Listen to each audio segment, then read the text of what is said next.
Hi everyone, it's TJ back with another Princess of Parma episode. This is essentially a little interlude, prequel, if you will, to season 2. So this is just basically a transfer episode, looking at the squad with a view to then building up to our first game of the season, which is against newly promoted Chievo Verona. So last season we started at Hellas Verona, and this season we're playing their cross-city neighbours in Chievo Verona. Just do us a favour if you can drop a like on the video below. And this is, like I said, going to be a transfer video and a sort of squad tactics video. Any suggestions, feel free to drop them below. Anyone you want me to sign or think I should look to sign, feel free to chuck them in the suggestions down below in the comments. Let's get looking at the season to come. So obviously, just a quick reminder: last season we did qualify for the Europa League. So that was something that we were not expected to do. We were expected to qualify to finish 14th in the league, not even come close to qualification for any sort of competition. And we do enter the group stage. We don't even have to go through any qualifying pathways, which is really good. Our cup expectation is to reach the quarter-final, and I have just had the pathway for this, which is actually really, really quite gentle, to be honest with you. So in the first round, we could play either Bologna, Udinese, or Salernitana, which is someone we should eat any of those teams we should be beating, which would then get us through to the quarter-final, which is our expectation. Quarter-final, we could play either Atalanta, Cagliari, or Unione Sportiva Lecce. So again, winnable games. Okay, Atalanta can be a bit of a slippery one, but again, winnable games. And then the semi-final, again, toughest team is Napoli, and then it's Sassuolo or Torino. So to be fair, there's actually a really good chance that we could get to the final. This is where we get knocked out first round against one of these. But actually a reasonable chance that we could get all the way through to the final, to be fair, which would be amazing. Obviously, we've not got anything in the way of Europa League draws or anything yet. The squad has literally just come back for pre-season training. We've got our first friendly on the day back against some like lower league sort of regional team. I have made a few tweaks to the tactics for this season just to sort of legislate for a few transfers and transfer issues that I'm having and that I have had. We have been really, really in the transfer market. We have signed quite a lot of players, a fair few youngsters, to be fair. We've got a couple in on loan. Obviously, Papetti was someone whose loan we renewed. Got a couple of others sort of lined up, a few other irons in the fire. So we'll see what happens with them. What have we done transfer-wise? Obviously, last season we did secure the free signings of Nabil Bentaleb and Ryan Gauld. Two midfielders. Gauld is someone who I'm looking to maybe fill that number 10 spot potentially. And Bentaleb, someone just to add a bit of creativity on that left-hand side. As you can see, we're currently in the process of trying to negotiate the transfer for Stefan El Shaarawy. He's actually accepted a contract from us, so we'll see what happens. Fits with the board wanting us to sign Italian players, and it also fits with the fact that I really want to get some more depth on this left wing side here. So this guy, Nicola Capaldo, he is someone we signed on a free from Boca. He's only 22 and he can play box-to-box midfielder quite easily. And he can also play a few of the other positions as well that we quite like in there. Plus, at the age of 22, he should really be getting better. We have just set him to work on his finishing just because if he is going to be getting into better positions, like, more advanced positions, we want him to be able to score some goals, have a better chance of putting those chances away. But he is someone who's predicted to improve quite a lot, well, a slight amount. So his chance for resale is also quite high. I mean, he's currently valued at 6.75 million. Wage-wise, he's quite low. Bear in mind, we did get him for nothing. So that was quite a good one. Tonali, we picked up. We made the most of the fact that, even though Brescia got promoted, we were still able to pick him up quite cheap. We bought him for 9 million in total, but a lot of that included add-ons. So I think up front, we only paid about 3.5 million for him. So he's someone who we are going to be looking to play probably in this holding role here, to be fair, over Brugman. That's in our 4-3-3 gegenpress formation. The tactical changes I have made are I've kind of created my own sort of wing back, sort of almost, I guess, a cross between maybe like a counter / vertical tiki-taka almost. We've got, standard passes, so overlapping down the left, high tempo, hit early crosses. So we ditched the wide tactic because it wasn't really working that well for us, and I've gone with the two strikers to make the most of the fact that I am playing.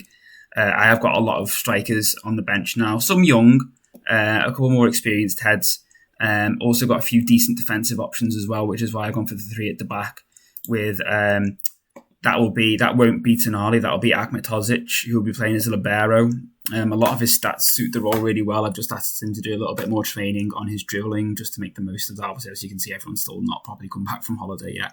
And Zakarian, he is quite good as a shadow striker, but he can play anywhere else really in midfield. So I'm deploying him as a shadow striker with the view of having the wing backs bombing forward and whipping early crosses into hopefully three strikers in the box, with Capaldo or Gold, whoever's going to be playing in that Mazzala role, probably Gold or even Papetti, linking up with Conti down the right.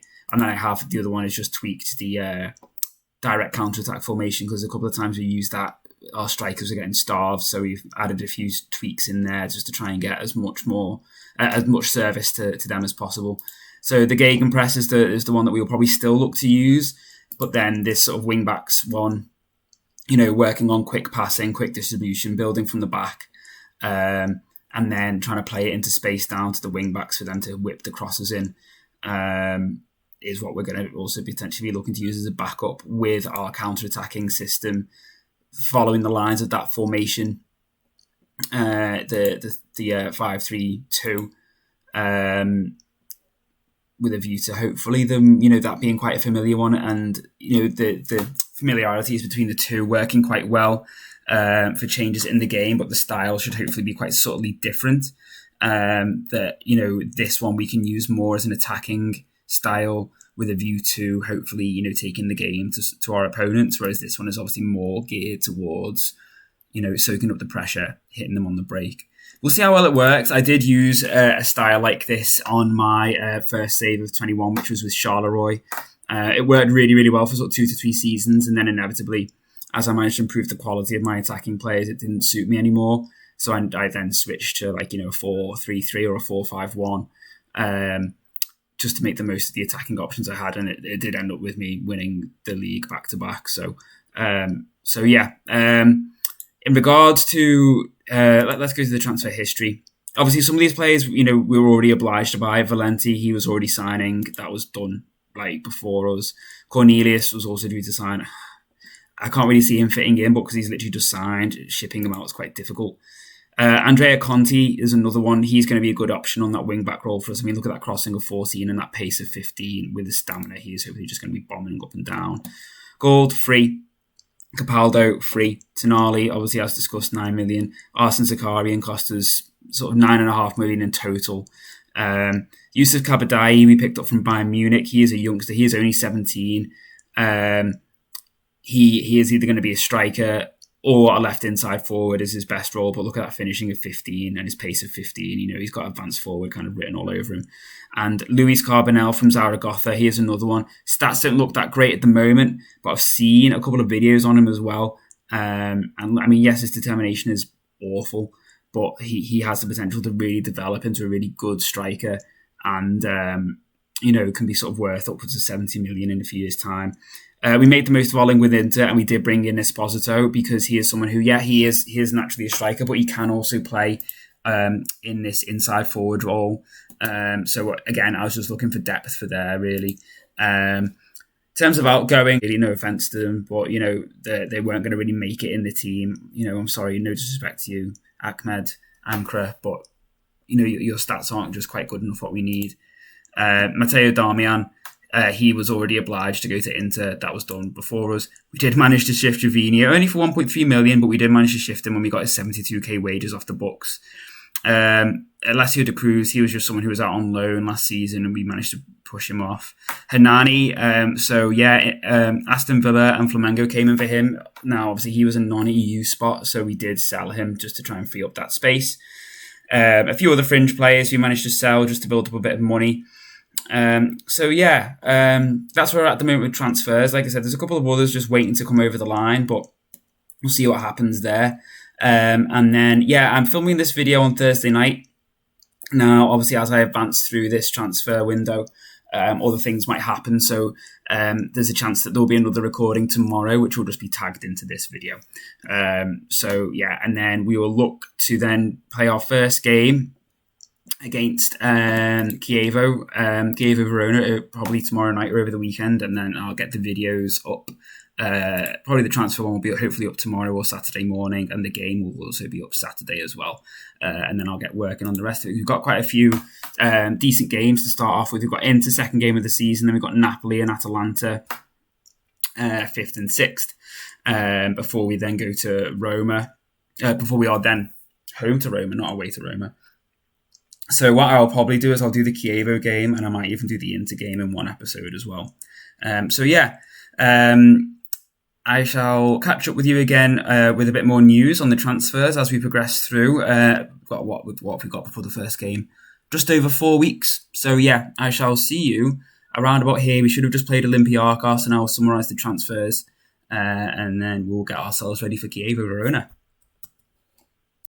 So we're currently on the 19th of August, and in that month we have signed just one more player, and that was another defender, centre defender called Andrea Sestana, and we got him from Brescia. So he's someone I've kept my eye on for the last season or so. He's 24, he's Italian, so he fits the club vision quite nicely.